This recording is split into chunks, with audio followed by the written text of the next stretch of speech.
অনেকে চায় যে খুব অল্প সময়ে আমি একটা কর্পাস করব, ভালো রিটার্ন দেবে। দেখুন, ভালো রিটার্ন দেবে কে?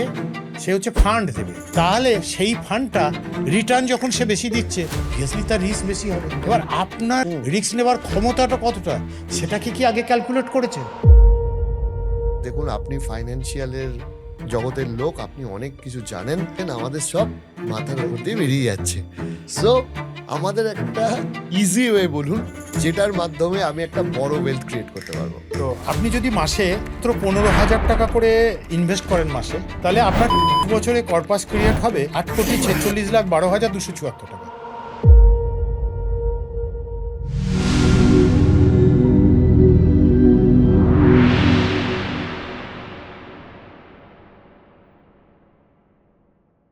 আচ্ছা, আপনি আমাকে একটা কথা বলুন, যে মিউচুয়াল ফান্ডে যদি এসডব্লিউ মানে টাকা রাখা যায়, তাহলে একটা বড় অ্যামাউন্ট রেখে কি এসডব্লিউপি করে মাসে 1 লাখ টাকা ইনকাম করা সম্ভব? অবশ্যই সম্ভব। মিউচুয়াল ফান্ড ইন্ডাস্ট্রিতে অনেক মানুষ আছেন যারা এইভাবে এসডব্লিউপি করে টাকা নিচ্ছেন। অ্যাকচুয়ালি এসডব্লিউপি জিনিসটা কি? Systematic withdrawal planning. It's a planning first. তো আপনি 1 লাখ নেবেন, 2 লাখ নেবেন, এটার জন্য একটা প্ল্যানিং থাকা দরকার। অনেক মানুষ আছেন যাদের ধরুন প্যাসিভ ইনকাম ফান্ড করা আছে, সেখান থেকে তারা এরকম করে 1 লাখ টাকা মাসে নিয়ে যাচ্ছেন, কেউ কেউ তার থেকে বেশি নিচ্ছেন। আবার আমাদের রিটায়ারমেন্ট ফান্ড আছে, সেখান থেকে তো প্রচুর মানুষকে আমি দেখি যে তারা 1 লাখ টাকা নয়, অনেক বেশি টাকা নিচ্ছেন, এবং সেটাকে আবার ইনফ্লেশন অ্যাডজাস্টেড করে বাড়িয়েও নিচ্ছেন। মানে এসডব্লিউপি থেকে লাইক স্যালারি তারা পাচ্ছে। একদম তাই। পেনশন, স্যালারি যাই বলতে পারেন, একটা ইনকাম, মাসে ইনকাম। মাসে ইনকাম। গ্রেট।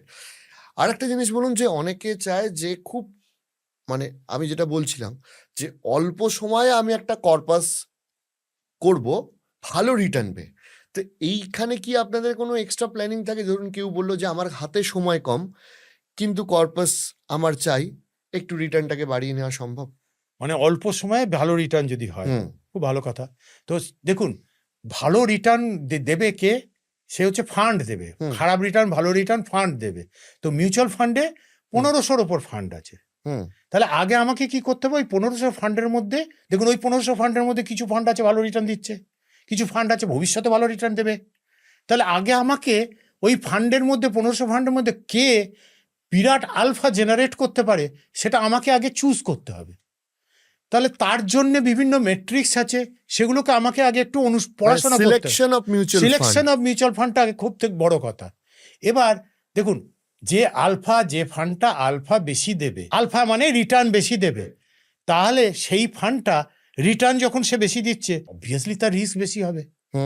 তাহলে এবার দেখতে হবে যে আপনি যখন রিটার্নটা বেশি নিতে যাচ্ছেন, তাহলে রিস্ক বেশি এসে যাচ্ছে। এবার আপনার রিস্ক নেবার অ্যাপেটাইট কতটা, রিস্ক নেবার ক্ষমতাটা কতটা, সেটাকে কি আগে ক্যালকুলেট করেছেন? সেটাকে ক্যালকুলেট করে দেখে নিন, তাহলে আপনিও ওই রিটার্নটা পেতে পারবেন। এখানে একটা প্রশ্ন আসবে, যে অনেকে বলবে যে দেখুন, আপনি ফাইন্যান্সিয়ালের জগতের লোক, আপনি অনেক কিছু জানেন, তাই আপনি এগুলো বলছেন, আমাদের সব মাথার উপর দিয়ে বেরিয়ে যাচ্ছে। সো আমাদের একটা ইজি ওয়ে বলুন, যেটার মাধ্যমে আমি একটা বড় ওয়েলথ ক্রিয়েট করতে পারবো। তো আপনি যদি মাসে ধরুন মাত্র 15,000 টাকা করে ইনভেস্ট করেন মাসে, 15,000 টাকা করে, তাহলে আপনার 30 বছরে কর্পাস ক্রিয়েট হবে 8,46,12,274 টাকা। 30 বছরে? 30 বছরে। এবার খুব মন দিয়ে শুনবেন, এবার যদি ওটাকে 5টা বছর কমিয়ে নিয়ে আসেন, এতক্ষণ তো আমি বাড়ানোর কথা লোকে বলে, আমি বলছি 5টা বছর যদি কমিয়ে নিয়ে আসেন, তাহলে আপনার কর্পাস হবে ওই 15,000 টাকা করে জমিয়ে, তাহলে সেটা হতে পারে 4,14,14,848 টাকা। এবার যদি আপনি আরো 5টা বছর কমিয়ে নিয়ে আসেন, 20 বছর ধরে ইনভেস্ট করেন, তাহলে আপনার কর্পাসটা দাঁড়াবে 1,99,38,082 টাকা। তাহলে কে রিটার্নটা দিচ্ছে? টাইম। এবার যদি ওটাকে 15 বছর মাত্র আপনি ইনভেস্ট করেন ওই 15,000 টাকা করে, তাহলে 92,60,347 টাকা। তাহলে এখানে দেখুন, ভালো করে বুঝুন জিনিসটাকে, যে এখানে ক্যাশটা কোথায় আছে। ওই যে 8,46,00,000 যে টাকাটা, ওটা পাওয়ার জন্যে প্রথম 15 বছরটা কন্টিনিউ করাটা। যদি কেউ প্রথম 15 বছরটা কন্টিনিউ করতে পারে, বাকি কাজটা কিন্তু অনেক ক্ষেত্রে ইজি হয়ে যায়। রাইট।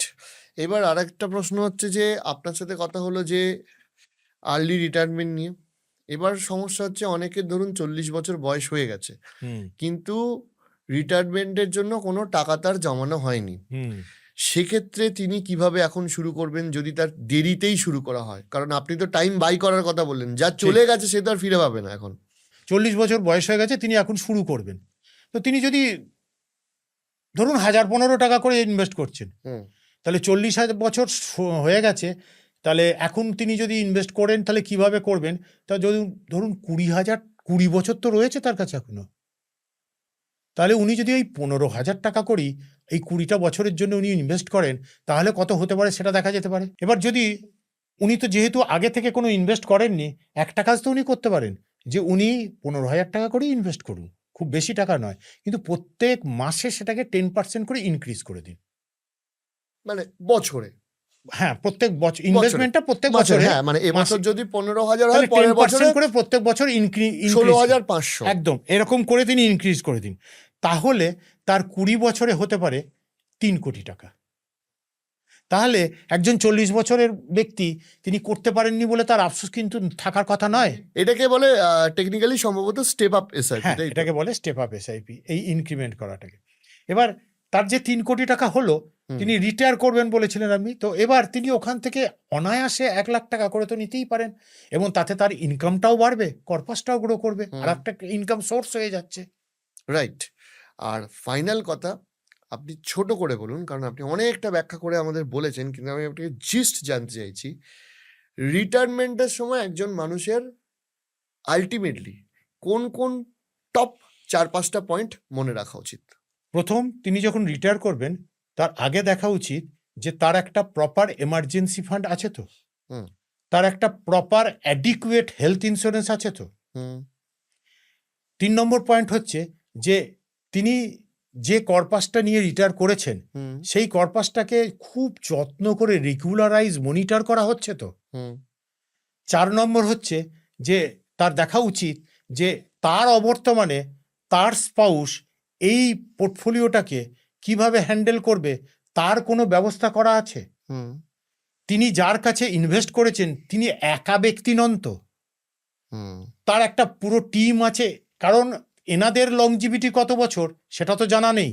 হুম এরপরে আরও একটা ব্যাপার দেখা খুব দরকার, যে কাল যদি এনার কিছু হয়ে যায়, ভদ্রলোকের কিছু হয়ে যায়, তাহলে তার স্পাউস, তার মিসেস কাদের সঙ্গে যোগাযোগ করবেন না, এই ব্যাপারে কি কোনো নির্দেশ করে দেওয়া আছে? নাহলে যে কোনো কারণে পুরো পোর্টফোলিওটা এদিক ওদিক হয়ে যেতে পারে। হুম এইগুলো দেখে নেওয়া খুব দরকার।